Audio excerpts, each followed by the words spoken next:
Time to get back to tonight's challenge. We've all bought supercars for less than £10,000 and we're doing a number of challenges with them as we go on one of our frankly epic voyages from Bristol here to a lap dancing bar in Slough about here. Yeah. When you look at it like that, it's not exactly the most arduous journey ever undertaken, is it?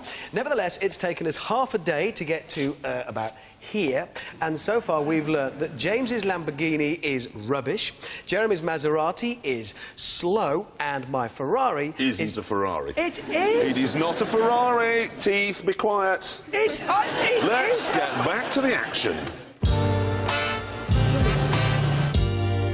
While you were away, the cars had their tanks drained and were then given 25 litres to get them to the lap dancing club in Slough, 96 miles away. To get to Slough, with the fuel we've just put in, we have to average 17 miles to the gallon. Apparently, yes. Which in a normal car... No problem. Piece of cake. These aren't entirely normal cars.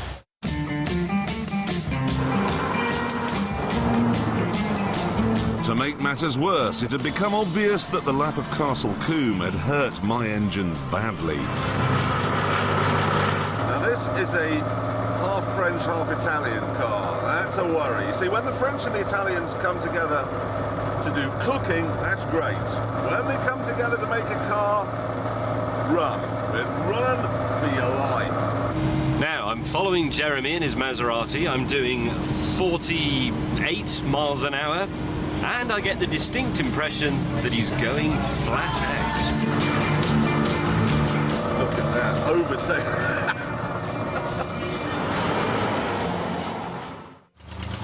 For our next challenge, we had to go to a service centre in Chippenham. That'll help. Oh. Right, challenge, I think. It's just a bit tappety.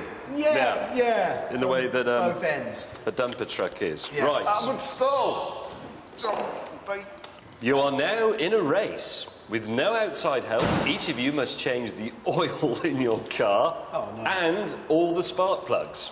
These are actually, come to think of it, you've got a V6, we've got V8s. Well, you've got That's 6 a good spark point. plugs, but I've never held a spanner in my life.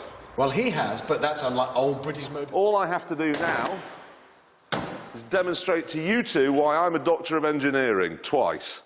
The good doctor then started work on his spark plugs rather than changing his oil, which was actually quite dim.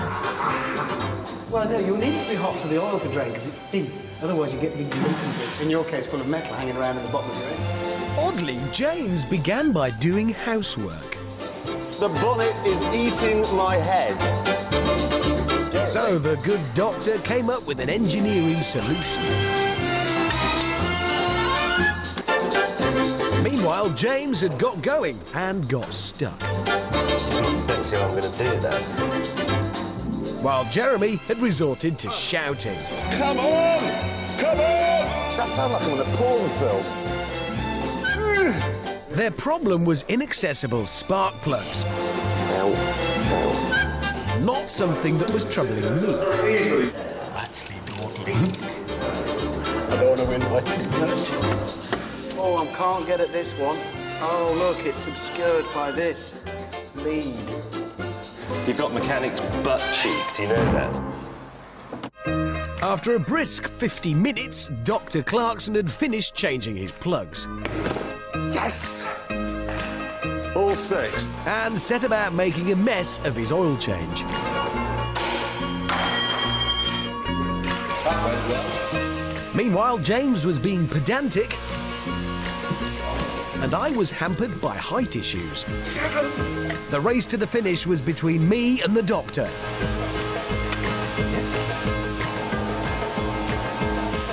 Yo!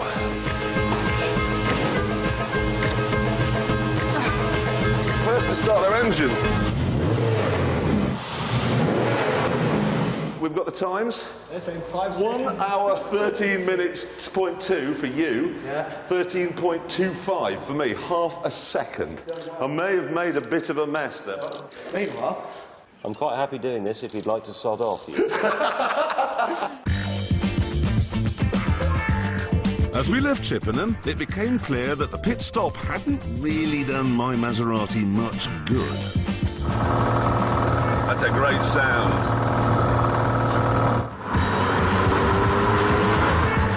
Our next challenge was in the town of Marlborough, and all I had to do was get there. Got all the dials here.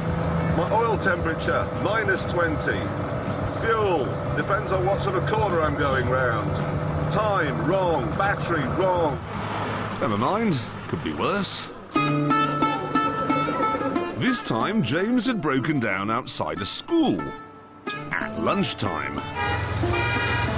Where did it go, James? It's broken! This is humiliating. What has he done? The best thing we can do to help James now is just go. Yes.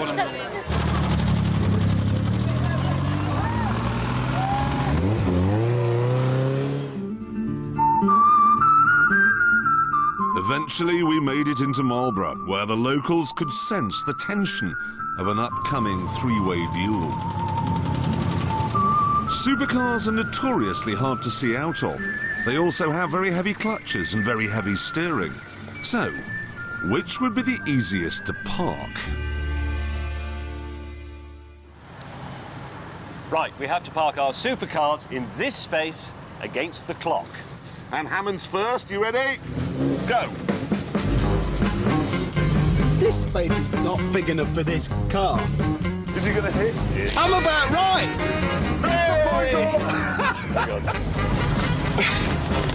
Are you, like, looking where you're going or using the force? Yes! Two points. You know, Ferrari... That's it, I'm parked! Parked, have you? I'll go and... Perfect. I'll call a Shall I cab and then you can get to the curb. Have a little walk down the curb to your car. 1 minute, 38.7. Go! Next, it was the turn of the poorly Marag. 18 years I lived in London, making this a piece of cake. There you go. That's a touch. That wasn't a touch. Is it heavy, mate? Will the engine last as long as this manoeuvre? There, that finished. One That is minute. so neat. 1 minute. 1 minute exactly.